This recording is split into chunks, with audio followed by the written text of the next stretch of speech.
Il n'a rien sorti de la sacoche. Et je suis arrivé je suis rentré par la rue du Lavoir. Et là, je suis arrivé au Trou à Foulon. Donc, je savais déjà que ça existait. Je reviens aujourd'hui. Au 19e, tac, Au 15e.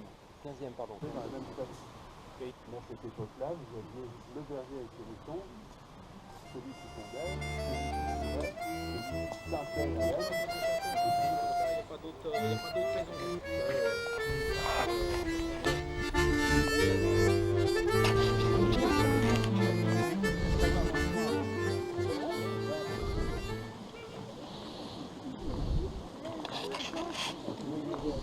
1706, un de ses descendants, Charles de Romée, lui, a carrément acheté les droits de justice sur Lyons. Voilà. Donc, ce qui veut dire qu'en ayant les droits de justice. Voilà, la voiture, s'il vous plaît.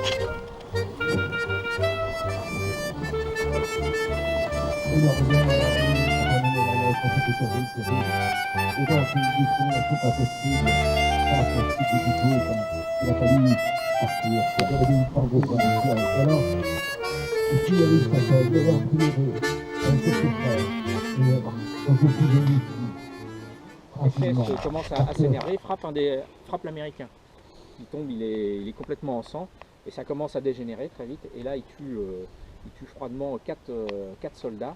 Il y en a un qui s'échappe et donc il l'achète. Et donc, toujours est-il qu'arrivé le 25 août, et il y avait à peu près 120-130 prisonniers ici. Le 25 août, vers 16h, il y a un détachement SS qui arrive. Voilà, voyons. On est des ouvriers, nous on n'a pas le sou. On est dans les filatures. Mais attends, là c'est des sapins et puis après il n'y en aura plus. Faire bosser les gosses, nous, pour vous faire arriver à vivre. Ah bah oui, mais bon, il n'y aura plus de sapins, tiens. Tiens, regarde ces sapins-là. Hein, ils ont été plantés par les Anglais en Des chefs qui ont 1919. une qualité, une belle apparence, des troncs bien cylindriques, un grain assez fin, pas trop de défauts. Voilà. Et donc, en fait, dans les forêts domaniales, on repère des peuplements comme ça, un peu de meilleure qualité que les autres. Et on essaie de... C'est sur ces peuplements-là qu'on va récolter des graines pour ensuite élever en pépinière des plants bains pour enlever les véreux. Ensuite, c'est mis dans des sacs, courbés. Il y a une traçabilité donc de la parcelle jusqu'à l'endroit où on va mettre les plants dans les forêts. Quoi. On va pas planter un arbre. Il faut leur rendre hommage, voilà, il faut les faire vibrer. Allez, et puis tu dis, oh ben je vous propose un petit morceau, allez on va danser autour d'un arbre. Voilà, c'est ça, et puis, Mais on peut même symboliquement rendre hommage à Mère Nature. Hein. Non. Mais en fait, oui, au travers de la route. Les gens ils sont sensibles. Là. Emmanuel va expliquer ce que... Oui, je sais pas pourquoi, mais...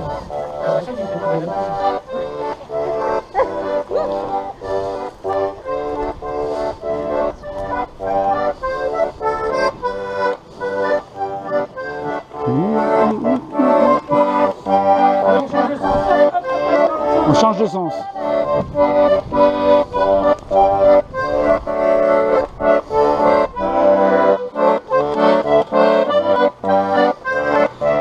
Sourire. Sourire, Frédéric. Pour la caméra. Moi, je regarde pas par terre, j'ai une... Bravo! Bravo!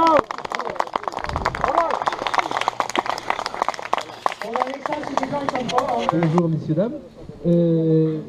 Comment dirais-je, ce qu'on fait, c'est qu'on répète. L'instrument a été inventé à l'origine pour la chasse, évidemment. Sauf que maintenant, c'est un instrument à part entière. Dans les groupes de trompes de chasse, il y a très peu de chasseurs d'ailleurs.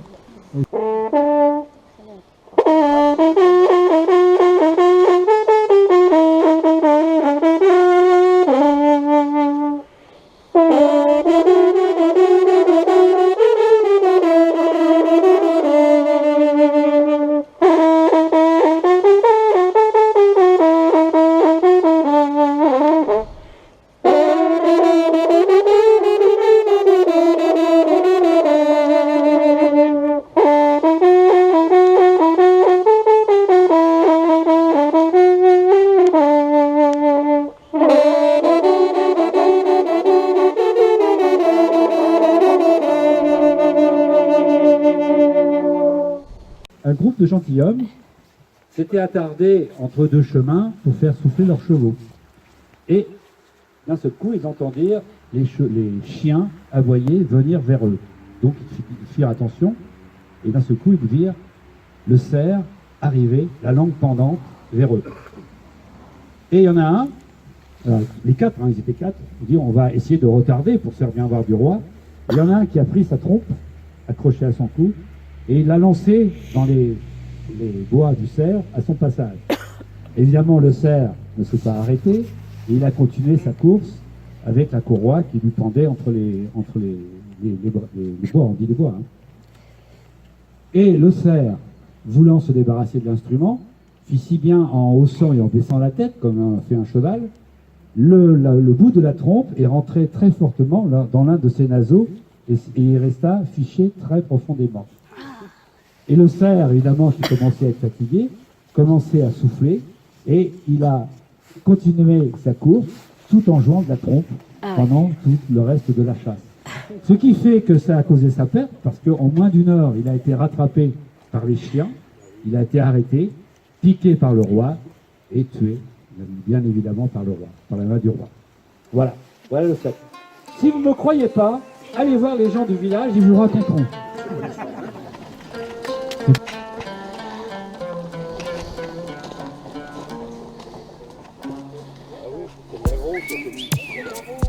Ouais. Elle est plus juteuse.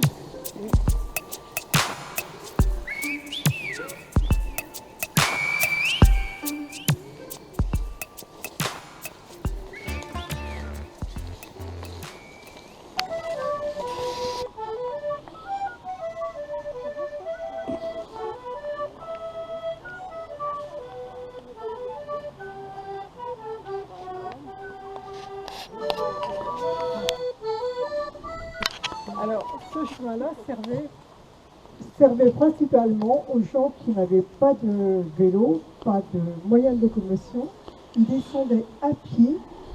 En général, ils se réunissaient à un certain endroit pour descendre à l'usine, Arel, Évrard, le Tissard. Jusqu'au Hague, il n'y a pas encore bien longtemps, avec leurs enfants qui ne marchaient pas.